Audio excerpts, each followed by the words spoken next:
नेमकं ह्या अधिवेशनामध्ये जर बघितलं की हा खूप मोठा गाजावाजा करत हा नागपूर अधिवेशनाचं जे हिवाळी अधिवेशन झालं, मंत्रिमंडळाचं खाते वाटप झालं. मात्र मंत्रिमंडळाचं जर बघितलं शपथही झाला, खाते वाटप झालं नाहीये. यामुळे काय परिणाम होतो याच्या संपूर्ण ह्या यंत्रणेवर? स्वाभाविक आपण पाहतोय की एकतर म्हणजे मंत्रिपदाची शपथ घेतल्यानंतर त्यांना खाते वाटप झालेलं नाही आणि खाते वाटप झालं नाही म्हणून त्या खात्या संदर्भातले येणारे काही प्रश्न कोण ऍड्रेस करणार ते मुख्यमंत्र्यांना करावे लागतात. यामध्ये तारांकित प्रश्न आणि लक्षवेधी प्रश्न हे अजिबात नाही. याचं कारण की सगळ्या गोष्टी अत्यंत वेगानं घडल्या आणि लक्षवेधी आणि तारांकित प्रश्नातनं महाराष्ट्रातल्या सर्व तमाम मतदार संघातले जे जे काही मुद्दे असतात ते मुद्दे इथे प्रकर्षानं मांडले जातात आणि त्यावर सरकारकडून उत्तर मागितलं जातं. सरकारी सत्ताधारी आणि विरोधक सुद्धा. हे काहीच झालं नाही. मग आता खात्याच्या संदर्भात आणखी काही प्रश्न असतील तर ते कुणाला विचारायचंय? सर्व प्रश्नांची उत्तर मुख्यमंत्री आणि उपमुख्यमंत्र्यांनी द्यायची का? तर मग उपमुख्यमंत्री असं काही पद आपल्या अस्तित्वात नाही.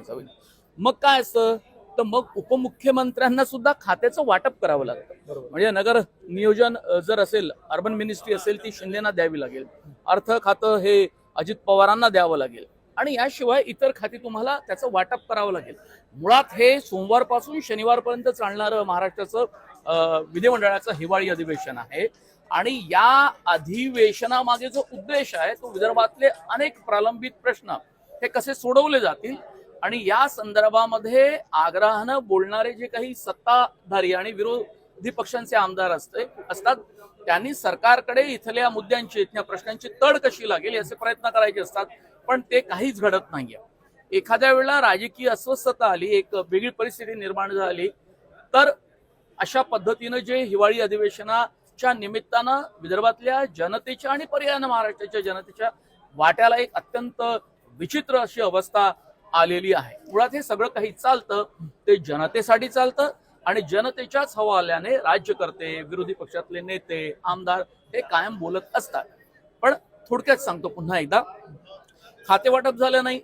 मग ज्या मंत्र्यांकडे देव पाण्यात टाकून बसलेले अधिकारी आहे ते नाही, आमदार नाही, काय नेमका आपल्या खात्याची दिशा असणार आहे तेही काही कळायला मार्ग नाहीये आणि जे एक साधारणतः सगळ्या गोष्टी एकत्र मिसळून त्याचा जो एक व्यवस्थित परिणाम दिसायला पाहिजे होता तो दिसत नाही. त्याच्यामुळे हे हिवाळी अधिवेशन मला तरी अनेक लोकांसाठी आणि आमदारांसाठी टुरिझम अधिवेशन वाटते. तुम्ही बघा की प्रचंड मोठ्या प्रमाणात गर्दी आहे. या गर्दीचे दृश्य जर तुम्ही पाहिले तर तुम्हाला साधारणतः लक्षात येईल संतोष की अशी परिस्थिती आहे.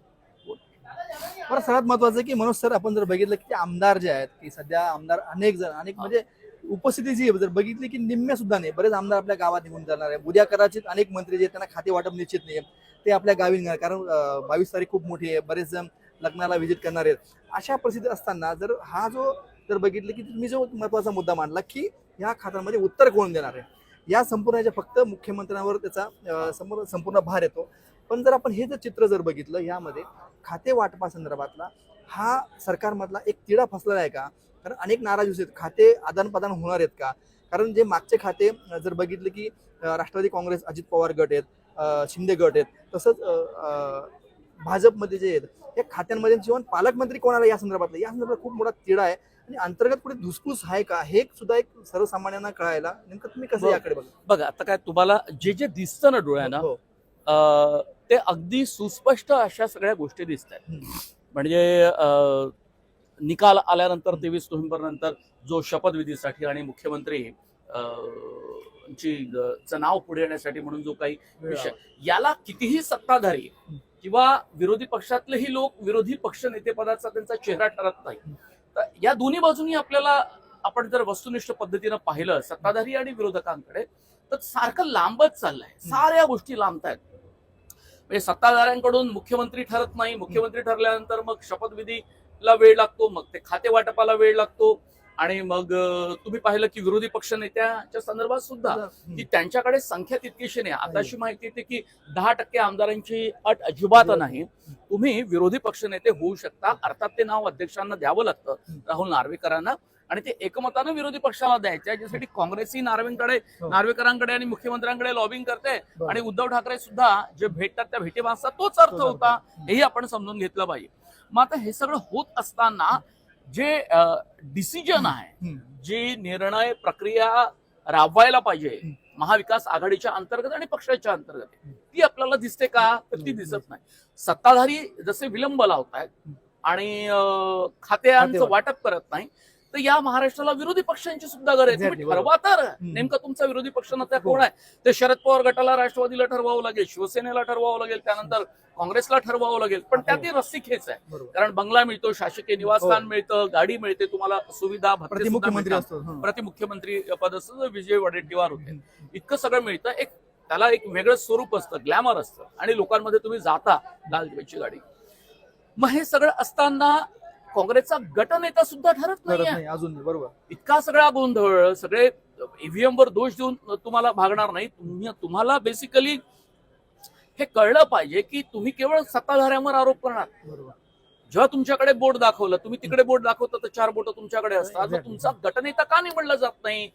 का नाना पटोले, विजय वडेट्टीवार किंवा बाळासाहेब थोरात, यशोमती ठाकूर तर नाही? मग हे का ठरत नाही? ही प्रक्रिया लांबली गटनेत्याची. विरोधी पक्ष नेत्याच्या संदर्भात सुद्धा आपल्याला तेच दिसतंय. एक दिवसासाठी उद्धव ठाकरे आले, गेस्ट MLA होऊन आणि निघून गेले. तुम्ही का थांबत नाही? थांबलं पाहिजे. हे अत्यंत महत्वाचं आहे.